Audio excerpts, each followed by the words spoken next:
Hello guys, నా పేరు మైత్ర. ఒకటి మై ఛానల్ ప్రకారం మన ఛానల్ సబ్స్క్రైబ్ చేసుకోకపోతే ఇప్పుడు సబ్స్క్రైబ్ చేసుకోండి. పక్కనే ఉన్న బెల్ ఐకాన్ క్లిక్ చేసి ఆల్లో పెట్టుకోండి. నా ఫర్దర్స్ మిస్ అవ్వకుండా చూడొచ్చు. చాలా మంది చూస్తున్నారు కానీ సబ్స్క్రైబ్ చేసుకోవట్లా. So please try to subscribe and click the bell icon also. So జనరల్గా గత కొద్ది రోజులుగా ఒక న్యూస్ని అయితే మీరు మళ్ళీ వింటున్నారు. అదేంటంటే ఆంధ్రప్రదేశ్లో మళ్ళీ విజృంభిస్తున్న కరోనా, కమ్ముకొస్తున్న కరోనా, కోరలు చాచి విషాన్ని చిమ్ముతున్న కరోనా, ఇట్లాంటి వార్తలు కొన్ని వినే ఉంటారు మీరు చాలా చోట్ల. సో దాంట్లో రియాలిటీ ఎంత అనేది మాట్లాడుకునే ప్రయత్నం అయితే చేద్దాం. సో ఫస్ట్ ఆఫ్ ఆల్, ఆంధ్రప్రదేశ్లో నిజంగానే అసలు కరోనా పెరుగుతోందా లేదా, అసలు పెరిగినట్టయితే ఎంత తీవ్రతలో ఉంది అండ్ దాని కారణంగా మళ్ళీ లాక్డౌన్ పెట్టే అవకాశం ఉందా, ఇవన్నీ కూడా ఈ వీడియోలో కొంచెం క్లియర్ కట్గా తెలుసుకునే ప్రయత్నం అయితే చేద్దాం. సో ఫస్ట్ థింగ్ ఏంటంటే, ఆంధ్రప్రదేశ్లో కరోనా కేసులు అయితే కొన్ని రిజిస్టర్ అయ్యాయి. Less than 1 మంతే. లాస్ట్ మంత్ 26 నుంచి కనుక చూసుకుంటే సుమారుగా 4 అయితే చనిపోయారు కరోనా కారణంగా. అండ్ దగ్గరగా ఒక 12 మంది ఇప్పుడు ప్రస్తుతం అంటే ట్రీట్మెంట్ తీసుకుంటున్నారు అనమాట. ఒక 12 కేసుల దాకా రిజిస్టర్ అయ్యాయి అనమాట మొత్తం. సో ఇప్పుడు బేసిక్గా అందుకని ఆంధ్రప్రదేశ్ గవర్నమెంట్ కొంచెం సీరియస్గా తీసుకుంది. అంటే కరోనా టెస్టింగ్స్ ఏవైతే ఉంటాయో వాటిని కొంచెం ఎక్కువ చేయమని చెప్పి ఎవరైతే మెడికల్ రిలేటెడ్ డిపార్ట్మెంట్స్ ఉంటాయో వాళ్ళందరికీ కూడా ఆదేశాలు జారీ చేసింది. సో అందుకే ఆంధ్రప్రదేశ్ హెల్త్ కమిషనర్ అయిన సి వీరపాండ్యన్ కూడా దీని గురించి ఒక స్టేట్మెంట్ అయితే ఇచ్చారు. 12 కేసులు అయితే నమోదయ్యాయి. సో 4 అయితే చనిపోయారు అని చెప్పి. సో ఈ 4 కూడా కరోనా కారణంగా చనిపోయారు. కానీ వాళ్ళకి ఏంటంటే ఆల్రెడీ చనిపోయిన వాళ్ళు ఎవరైతే ఉన్నారో వాళ్ళకి ఆల్రెడీ కొన్ని వేరు డిసీజెస్ కూడా ఉన్నాయి. అందులో హైపర్ టెన్షన్ అంటే హై బీపీ కావచ్చు, లేదంటే డయాబెటీస్ కావచ్చు, లేదంటే రీనల్ ఇష్యూస్ కావచ్చు, లేదంటే వేరే ఆరోగ్య సమస్యలు ఏవైతే ఉంటాయో అవన్నీ కూడా ఉన్నాయి వాళ్ళకి. సో ఇన్ని సమస్యలు వాళ్ళకు ఉండడం వల్ల అక్కడ ఏమైందంటే వాళ్ళకి ఈ వైరస్ ఏదైతే ఉందో అది కొంచెం ఎక్కువ ఎఫెక్ట్ చేసింది. అండ్ ఆ ఎఫెక్ట్ కారణంగా వాళ్ళు అయితే చనిపోయారని చెప్పి ఆయన తెలియజేశారు. అంటే ఆ రిపోర్ట్లోనే ఆయన చాలా క్లియర్గా మెన్షన్ చేశారు. అండ్ ఇంకొకటి, ఇప్పుడు ఎవరైతే 4 చనిపోయారో వాళ్ళలో 3 కడపకి చెందిన వాళ్ళు, ఒకరేమో కాకినాడకి చెందిన వాళ్ళు. యాక్చువల్గా వైజాగ్లో కూడా చాలా చోట్ల కేసులు అయితే రిజిస్టర్ అయ్యాయి. అంటే మొత్తం 12 కేసులు అయితే ఉన్నాయి కదా, దాంట్లో ఒక 2 కేసులు వైజాగ్ అనుకుంటా. బేసిక్గా మొత్తం 12 అయ్యేసరికి మనం ఎక్కువ నెంబర్ ఉంటాయి అనుకొని చాలా అన్నట్టు చెప్పాను కానీ నేను. బట్ జనరల్గా 2 కేసులు అంటే చాలా తక్కువ number actually. So Visakhapatnam and Kakinada and Guntur, Kadapa ఈ ప్రాంతాలలో కేసులు అయితే రిజిస్టర్ అయ్యాయి మొత్తానికి. సో మొత్తంగా రిజిస్టర్ అయిన కేసుల సంఖ్య కూడా 12 మాత్రమే. ఓకే. సో ఇప్పుడు దీన్ని మనం సీరియస్గా తీసుకోవాలా, ఇది పెద్దదా కాదా, ఇది తీవ్రమైన విషయమా కాదా అంటే అస్సలు కాదు. ఎందుకంటే జనరల్గా ఒకటి చెప్తా చూడండి, కరోనా అనేది బేసిక్గా మోస్ట్లీ ట్రీటబుల్, దాని ట్రీట్మెంట్ ఇచ్చేయచ్చు దానికి.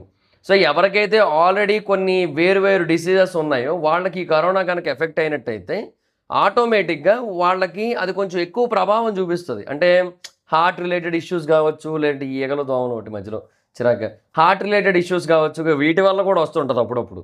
ఈ మలేరియా, డెంగ్యూ లాంటివి ఉంటాయి చూసారా. సో అలాంటివి వచ్చినప్పుడు ఆ టైంలో ఇది కూడా ఎఫెక్ట్ అయింది అనుకోండి, అప్పుడు జనరల్గా అది కూడా కొంచెం ప్రాబ్లం అవుతుంది అనమాట. సో ఇలాగా ఆల్రెడీ ఏవైతే హెవీ ప్రాబ్లమ్స్ ఉన్నాయంటే బీపీ పరంగా కావచ్చు, లేదంటే హార్ట్ డిసీజెస్ కావచ్చు, లేదంటే కిడ్నీ డిసీజెస్ కావచ్చు, లేదంటే లంగ్స్ డిసీజెస్ కావచ్చు, అంటే ఊపిరి సంబంధిత ఇష్యూస్ ఏవైతే ఉంటాయో, రెస్పిరేటరీ ప్రాబ్లమ్స్ ఏవైతే ఉంటాయో అవి కనుక ఉన్నట్టయితే ఆటోమేటిక్గా యూనో ఇది ఎక్కువ ఎఫెక్ట్ చేస్తుంది కరోనా. వాళ్ళకి కనుక ఇది ఎఫెక్ట్ అయినట్టయితే వాళ్ళని ఇది ఎక్కువ ఎఫెక్ట్ చేస్తుంది నార్మల్ పీపుల్తో కంపేర్ చేసుకున్నట్టయితే. సో అదన్నమాట ప్రాబ్లం. సో దానివల్ల కరోనా అనేది మనకి మళ్ళీ మొదలైంది, మళ్ళీ విజృంభించింది అన్నట్టు అనిపిస్తుంది కానీ అదేం లేదు. జనరల్గా కరోనా అనేది ఆల్మోస్ట్ గాన్. కాకపోతే ఇప్పుడు కరోనా అనేది జనరల్గా అది ఎంతో కొంత అది అలా ఉంటూనే ఉంటుంది. అదేమి అది కంప్లీట్గా పోదు. అలాగని మనం జీవితం మొత్తం దాని గురించి ఆలోచించుకుంటూ కూర్చోలేము, మాస్కులు పెట్టుకొని కూర్చోలేము, వ్యాక్సిన్లు తీసుకుంటూ కూర్చోలేము. అవేం జరగని పనులు. జగన్మోహన్ రెడ్డి గారు చెప్పిన వాటిల్లో అప్పట్లో కొంతమంది ట్రోల్ చేసినప్పటికీ కూడా ఒక మాట అయితే వాస్తవం. అదేంటంటే మనం కరోనాతో కలిసి సహజీవనం చేయాల్సి ఉంటుంది. కరోనా అనేది ఇంకా మన జీవితంలో ఒక భాగం, అది జలుబులాగా అయిపోద్ది. కాకపోతే ఆయన ఇలా చెప్పలేదు. అంటే కరోనా అనేది ఒక జలుబులాగే, సో దాన్ని బేసిక్గా ఇంకా మనం యాక్సెప్ట్ చేసేసి ఇంకా దాన్ని అట్లా ముందుకు వెళ్ళిపోతూ ఉండాలన్నట్టుగా చెప్తే బాగుండేమో. ఆయన ఏంటంటే కరోనాని మెన్షన్ చేస్తూ మాత్రమే చెప్పడం వల్ల అది కొంచెం అప్పట్లో ట్రోల్ అయింది. సో కరోనా అనేది ఒక ఫ్లూ, ఒక వైరస్ అంతే. సో మనకి ఇప్పుడు జలుబు కూడా వచ్చేది అలాగే వైరస్ వల్లే, ఫ్లూ వచ్చేది కూడా. సో ఇలాగా కరోనా అనేది కూడా ఒక ఏమంటారు, ఒక వైరస్. సో ఆ వైరస్ అలా ఉంటూనే ఉంటుంది.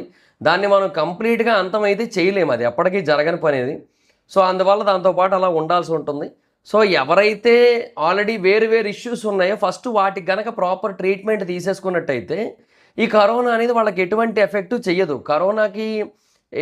కరోనా వల్ల మనకి ఎఫెక్ట్ కావద్దు అంటే మనకి నేను ఇందాక చెప్పిన డిసీజెస్ ఏమైనా ఉన్నట్టయితే ఆ డిసీజెస్కి ఫస్ట్ ప్రాపర్ ట్రీట్మెంట్ తీసుకోవాల్సి ఉంటుంది. ఎస్పెషల్లీ ఊపిరి సంబంధిత ఇష్యూస్ ఎవరికైతే ఉంటాయో వాళ్ళు బేసిక్గా చాలా చాలా బెటర్ ట్రీట్మెంట్ తీసుకోవాల్సి ఉంటుంది. తీసుకుంటే అప్పుడు ఆ డిసీజ్ పోయినట్టయితే, తగ్గినట్టయితే, లేదంటే అప్పుడు కరోనా వాళ్ళ మీద ఎఫెక్ట్ చేయదు, లేదంటే వాళ్ళ మీద ఎక్కువ ఎఫెక్ట్ చేస్తుంది. సో దాని కారణంగా చనిపోయే అవకాశాలు అయితే ఉంటాయి అన్నమాట. సో అంతకు మించి ఇంకేమీ లేదు. అండ్ ఒక ఆంధ్రప్రదేశ్లోనే కాదు, బేసిక్గా వేరే చోట్ల కూడా ఇలాగే కనబడుతూ ఉన్నాయి. తమిళనాడులోని వెల్లూరులో కూడా క్రిస్టియన్ మెడికల్ కాలేజ్ ఒకటి ఉంది, సిఎంసి అని చెప్పి. సో దాంట్లో కూడా జూన్ 26 నుంచి జూలై 15 మధ్యలో 12వ కేసు రీసెంట్గానే రిజిస్టర్ అయింది. సో మొత్తం 12 కేసులు అయితే రిజిస్టర్ అయ్యాయి ఈ కరోనా పాజిటివ్ వచ్చినవి అనమాట. సో తమిళనాడులో కూడా ఇలా వస్తోంది. అండ్ అలాగే వేరే ప్రాంతాల్లో కూడా స్ప్రెడ్ అవుతున్నాయి. కేరళలో 115 కేసులు ఉన్నాయి జూలై 1 నుంచి చూసుకుంటే. మొత్తంగా ఇండియా వైడ్గా 339 కేసులు ఉన్నాయంట.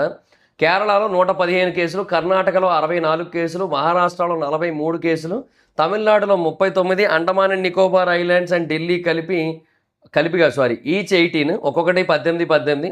రాజస్థాన్లో 12 కేసులు అయితే ఉన్నాయి. ఇవన్నీ జూలై 12 నుంచి వచ్చిన లెక్క. మనది జూన్ 26 నుంచి ఇప్పటి వరకు ఉన్న లెక్క, జూలై 16 వరకు ఉన్న లెక్క మనది. సో ఆ లెక్కను చూసుకుంటే మన దగ్గర తక్కువే ఉన్నాయి అని చెప్పి ఆయన అయితే చెప్తున్నారు, ఈ వీరపాండ్యన్ అన్న వ్యక్తి, Andhra Pradesh health department person. So అందులో ఇప్పుడు బేసిక్గా మనకు ఎవరైతే 12 మందిలో 4 చనిపోయి 8 మంది ఉన్నారు కదా, ఆ 8 మందిలో బేసిక్గా 3 హోమ్ ఐసోలేషన్లో ఉంచారు, ఎందుకంటే వాళ్ళకి కొంచెం సివియర్గా ఉందని చెప్పి. తర్వాత ఇంకొక 3 ట్రీట్మెంట్ అయిపోయింది, వాళ్ళు రికవర్ కూడా అయిపోయారు. ఇంకొక 2 ప్రజెంట్ హాస్పిటల్లో ట్రీట్మెంట్ తీసుకుంటున్నారంట. సో ఇది బేసిక్గా స్టేటస్. సో మొత్తం 12 మంది ఎవరైతే ఉన్నారో వాళ్ళు 3 సీరియస్ ఉన్నారు ప్రజెంట్. సో 3 రికవర్ అయిపోయి ఇంటికి వెళ్ళిపోయారు, 2 ట్రీట్మెంట్ తీసుకుంటారు, ఇంకో 3 మటుకు సీరియస్గా ఉండి ఇంట్లో ఉన్నారు. సో వాళ్ళ నుంచి కొంచెం వేరే వాళ్ళకి ఇబ్బంది కాకుండా, స్ప్రెడ్ అవ్వకుండా ఐసోలేషన్లో పెట్టారు ప్రస్తుతానికి అయితే వాళ్ళని. సో యాజ్ ఆఫ్ నో ఇది సిచ్యువేషన్. సో కరోనా అనేది బేసిక్గా విజృంభిస్తుంది, ప్రళయ తాండవం చేస్తుంది, విలయం సృష్టించడానికి రాబోతోంది, ఇట్లాంటివి ఏమీ నమ్మొద్దు. సో తర్వాత రెండోది లాక్డౌన్ పెడతారా లేదా, అస్సలు అది అవ్వదమ్మా. అదే డైలాగ్ ఉంటుంది, ఇదే అత్తారింటి దారిద్రులు. సో అది అవ్వదమ్మా. లాక్డౌన్ అయితే మటుకు మళ్ళీ పెట్టరు అసలు. లాస్ట్ టైమే బేసిక్గా ఒకటి చెప్తా చూడండి, ఏమంటారు, ఫస్ట్ వేవ్ ఏదైతే ఉందో కరోనా, దానికే ఒక ప్రాపర్ లాక్డౌన్ పెట్టారు. సెకండ్ వేవ్ నుంచి కూడా ప్రాపర్ లాక్డౌన్స్ ఏం లేవు. థర్డ్ వేవ్కి అయితే అసలు పట్టించుకోలేదు. ఫోర్త్ వేవ్కి అయితే థర్డ్ వేవ్కి లాక్డౌన్ పెట్టలేదు. థర్డ్ వేవ్ నుంచే బేసిక్గా డోలో 650 విజృంభణ మొదలైంది, డోలో 650 వేసుకోవడం మొదలెట్టారు. ఫోర్త్ వేవ్ నుంచి గవర్నమెంట్ కూడా పట్టించుకోవడం మానేసింది. ఇది ఏ 16వ వేవో 18వ వేవో ఇది. అంటే దీన్ని వేవ్ అంటే ఎట్లా, ఇలా పైకి వెళ్ళి ఇలా కింద దిగితే అది వేవ్. ఇది బేసిక్గా ఏంటంటే ఇలా వెళ్తున్న గ్రాఫ్ ఇలా వెళ్ళడం అనమాట. ఇలా వెళ్తున్న గ్రాఫ్ ఇలా అనమాట, జస్ట్ ఇలా వెళ్ళి అలా వెళ్ళిపోతుంటుంది అంతే. సో అందువల్ల దీన్ని బేసిక్గా గవర్నమెంటే కాదు ఎవరూ సీరియస్గా తీసుకోరు. కాకపోతే ఏంటంటే కొన్ని మీమ్ పేజ్ వాళ్ళు, కొన్ని న్యూస్ ఛానల్స్ వాళ్ళు బేసిక్గా కొంచెం ఎక్కువ భయపెడుతున్నారు. సో అదొక్కటి కొంచెం పీపుల్కి ఎఫెక్ట్ అవుతుంది, అందుకని చెప్పి వీడియో అయితే చేస్తాను అనమాట, ఫర్ సమ్ క్లారిటీ. సో ఇది ఎక్కువ మందికి రీచ్ అవుద్దో లేదో కూడా నాకు తెలియదు, కానీ బట్ నా బాధ్యతగా నేనైతే చెప్తున్నాను అంతే, అంతకు మించి ఇంకేట్ లేదు. సో కరోనా అనేది లేదు, ఇక మీద రాదు. ఒకవేళ అది వచ్చినా కూడా దాన్ని మనం ఎవరో సీరియస్గా తీసుకోవాల్సిన అవసరం అయితే లేదు. అదనమాట పరిస్థితి, అంతే simple. So corona is nothing but another regular జలుబు, అంతే. జలుబులాగా అదొక వైరస్, అదొక ఫ్లూ అంతే. సో దాన్ని ఎవరు సీరియస్గా తీసుకోవద్దు. కాకపోతే ఏంటంటే ఇప్పుడు జలుబు వచ్చినప్పుడు కూడా ముక్కు పట్టేసి ఊపిరి ఆడదు కదా. కరోనా టైంలో ఏంటంటే ముక్కుతో పాటుగా ఈ గొంతు, తర్వాత లంగ్స్, లివరు అన్నీ ఎఫెక్ట్ అవుతాయి. సో ఎఫెక్ట్ అవ్వడం వల్ల ఆటోమేటిక్గా ఈ శ్వాస సంబంధిత సమస్యలు ఎక్కువైపోయి ఊపిరాడక చాలామంది చనిపోతారు. సో అట్లాంటివి ఉంటాయి కాబట్టి రెస్పిరేటరీ ఇష్యూస్ ఉన్నవాళ్ళు, lung diseases, kidney diseases, heart diseases, BP related issues ఉన్నవాళ్ళు, మీకు ఏమైనా కొంచెం అంటే ఆల్రెడీ ఉన్న టైంలో మీకు ఎప్పుడైనా సరే టూ మచ్గా ఈ కరోనా సిమ్టమ్స్ అనేవి కనిపించినట్టయితే, అంటే జలుబు, దగ్గు, విపరీతంగా జ్వరం రావడం, ఇట్లాంటివి ఏమైనా వస్తే హాస్పిటల్కి వెళ్ళి టెస్టింగ్లు కూడా చేయించుకొని ఒకళ్ళు వచ్చినట్టయితే దానికి సంబంధించిన మెడికేషన్ తీసుకుంటూ అట్ ద సేమ్ టైం మీకు ఆల్రెడీ ఏవైతే ఎగ్జిస్టింగ్ హెల్త్ ఇష్యూస్ ఉన్నాయో వాటికి కూడా ట్రీట్మెంట్ తీసుకోండి, సెట్ అయిపోద్ది అంతే. అంతకుమించి ఇంకేట్ లేదు. You don't need to worry about that. ఎవరు కంగారు పడకండి, ఎవరు ప్యానిక్ అవ్వకండి. కరోనా లేదు, మళ్ళీ రాదు, దాంతో కలిసి మనం ఉండాల్సింది, ఇంకా అంతకుమించి ఇంకేం లేదు. So just one simple thing, అదేంటంటే మనం జనరల్గా తినే ఫుడ్ ఏదైతే ఉంటుందో దాంట్లో కూడా కొంచెం మంచి హెల్దీ డైట్స్, లైక్ కొన్ని ప్రోటీన్స్, కొన్ని విటమిన్స్, కొన్ని మంచి హెల్తీ ఫుడ్ ఐటమ్స్ తీసుకోవడం. సో, మన ఇమ్యూనిటీ ఏదైతే ఉంటుందో దాని యొక్క డెఫిషియన్సీ మనలో చాలామందికి ఉంటది. నాకు ఇమ్యూనిటీ డెఫిషియన్సీ ఉంది. కాకపోతే ఇంకా ఎంత ట్రై చేసినా కూడా నేను మంచి ఫుడ్స్ తీసుకుందాం అంటే తినలేకపోతున్నా. అంటే ఏదో రకాలు ఉంటాయి మొత్తం కొన్ని ఐటమ్స్ అవి తినాలంటారు. కష్టం. మనకేమో నార్మల్ ఫుడ్డే ఎక్కుతది. ఈ అన్నము, కూర, చారు లేదంటే సాంబారు లేదంటే పప్పు లేదంటే పెరుగు ఇవే ఎక్కుతాయి మనకి. అట్లా కాదు కొన్ని స్పెషల్ ఫుడ్ ఐటమ్స్ ఉంటాయి. ఇమ్యూనిటీ బూస్టర్స్ అనమాట. లైక్ వెల్లుల్లిపాయలు కావచ్చు. వాటిని బేసిక్‌గా సెపరేట్‌గా బాయిల్ చేసి తర్వాత అవి తినాలంటారు. లేదంటే అవకాడోస్ తినాలంటారు. అవకాడోస్ అమ్మా బాబోయ్! మన వల్ల కాదు అసలది. తర్వాత ఏవో చాలా చెప్తారింకా. సో, అవి అవ్వట్లేదు. ఇంగ అవి తింటే కొంచెం మంచిది. ఆల్రెడీ ఇష్యూస్ ఉన్నవాళ్ళు తీసుకోండి. నాకు ఇమ్యూనిటీ డెఫిషియన్సీ ఉంది. నాకేంటంటే నాకు ఇయర్‌లో 365 డేస్ కోల్డ్ ఉంటది నాకు. సో, అందుకని నేనేం చేస్తానంటే ఈ మధ్య కాలంలో ఒక చిన్న స్టీమర్ తీసుకొని ఆవిరి పడుతున్నా.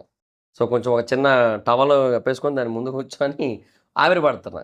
సో, అదొక 15 మినిట్స్ వస్తది. సో, డైలీ అలా ఆవిరి పట్టామనుకోండి అదైనా బెస్ట్ ఆప్షనే. సో, అలాంటి స్టీమర్స్ అయినా కొ తీసుకోండి ఎవరో ఒకరు. ఇఫ్ ఇన్ కేస్ మీకు కావాలంటే నేను డిస్క్రిప్షన్‌లో గానీ, లేదంటే కామెంట్ సెక్షన్‌లో గానీ లింక్ ఒకటి ఇస్తాను నేను పర్చేస్ చేసింది. సో, ఎవరైనా కొంటానంటే కొనుక్కోండి. మంచి రూ. 1000 ఎంతో పడింది నాకు. మంచి స్టీమర్ మావుంది. సో, దాంట్లో బేసిక్‌గా మనకు కొన్నేమో కాటన్ కూడా ఏవో ఇచ్చాడు. మనం కావాలంటే కొన్ని జెల్స్ కూడా ఏసుకోవచ్చు.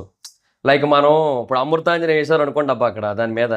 ఇప్పుడు అమృతాంజన్‌తో పాటు కలిపి ఆవిరి వస్తదనమాట. సో, అది మనం పీల్చితే క్లియర్ అవుతది గదా! అలాగా. కొన్ని జెల్స్ ఉంటాయి. ఆ జెల్స్ ఏసుకుంటారు కొంతమంది. అలా అనమాట. సో, అవి గూడా ఇచ్చాడేవో. ఒక 15 ఎన్నో ఇచ్చాడు. చిన్నవి ఇంతింతుంటాయి. అలా కావాలంటే లింక్ ఇస్తాను డిస్క్రిప్షన్‌లో, కామెంట్ సెక్షన్‌లో కొనడానికైతే ట్రై చేయండి. ఒకవేళ మీకు ఇంట్రెస్ట్ ఉన్నట్లయితే. సో, కోల్డ్ మనకి లేకపోయినా కూడా జనరల్‌గా వెదర్ చేంజెస్ వచ్చినప్పుడైనా మనకి ఎఫెక్ట్ అవుతది. వాటర్ మారినప్పుడు ఎఫెక్ట్ అవుతుంటది గదా! సో, అలాంటప్పుడు మనకి ఇలాంటివి హెల్ప్ అవుతుంటాయి. సో, ఇలాంటి కొన్ని బేసిక్ ప్రికాషన్స్ అవి తీసుకుంటే సరిపోద్ది అంతే. So, okay. So, that's it guys. This the video. Video మీకు నచ్చితే లైక్ చేసి వీడియోని షేర్ చేయనప్పుడు కారణం మన ఛానల్ సబ్స్క్రైబ్ చేసుకోకపోతే ఇప్పుడే సబ్స్క్రైబ్ చేసుకోండి. పక్కనే ఉన్న బెల్ ఐకాన్ క్లిక్ చేసి ఆల్‌లో పెట్టుకోండి. నా ఫర్దర్స్ మిస్ అవ్వకుండా చూడొచ్చు. చాలా మంది చూస్తున్నారు కానీ సబ్స్క్రైబ్ చేసుకోవట్లా. So, please try to subscribe and click the bell icon also. నా ఇన్‌స్టాగ్రామ్ ఐడీ జవహర్స్ మైత్రం అక్కడ వచ్చి ఫాలో అవ్వచ్చు. చాలా మంది చూస్తున్నారు కానీ సబ్స్క్రైబ్ చేసుకోవట్లే అండ్ ఫాలో కూడా అవ్వట్లేదు. యాక్చువల్‌గా ఈ మధ్య కాలంలో కొంచెం తగ్గింది ఇన్‌స్టాకి యూట్యూబ్ నుంచి రావడం. అంటే నేను ఇన్‌స్టాలో సెపరేట్‌గా వీడియోస్ చేస్తున్నా. దాని నుంచి బాగానే వస్తున్నారు కానీ ఇక్కడ నుంచి రావట్లే. సో, కొంచెం ఫాలో అవ్వడానికి ట్రై చేయండి. ఏదైనా టాపిక్ గురించి మీరు వీడియో చేయమని అడగాలనుకుంటే నాకు ఇన్‌స్టాలో మెసేజ్ చేసి నేను దాని గురించి వీడియో చేస్తాను. అంటే మెసేజ్ చేసి నాకు చెప్పండి. దాని గురించి వీడియో ట్రై చేస్తాను. Thank you. By by. Meet you next video. By by.